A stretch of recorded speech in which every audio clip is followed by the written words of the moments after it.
ও জামাইবাবু ভালো আছো তো? দিদিকে নিয়ে আসোনি কেন? হ্যাঁ ভালো আছি। প্রথমবার আসছি তো, বন্ধুরা নয়, পালিয়ে শ্বশুর বিয়ে বাড়ি করছি তো, যাচ্ছি। তাই তোমার দিদি আসতে লজ্জা করছিল আর কি, তাই নিয়ে আসিনি। জামাই খেয়ে এসছো না যে খাবে? শালা পালিয়ে বিয়ে করে কি ভুল করছি, ঠিকঠাক সম্মানটাই পাচ্ছি নি।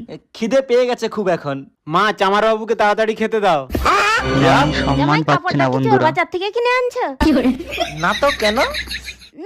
চোর গন্ধ উঠতেছে। শালা কত ইনসাল্ট হতে হচ্ছে। কইছি রে জামাই বাবু অনেক দূর থেকে এসছে, ভালো করে হ্যান্ড ওয়াশ দিয়ে হাতটা ধুই দে, তাকে খেতে দেবো। চলো জামাইবাবু ভালো করে হাতটা ধুই দেই। रुको जरा। হ্যান্ড ওয়াশ দিয়ে হাত ধুয়ে দিবে যে? হ্যাঁ ভুলেই গেলাম, নিয়ে আসছি দাঁড়াও। জামাই এই নাও। সস্তার হ্যান্ড ওয়াশ।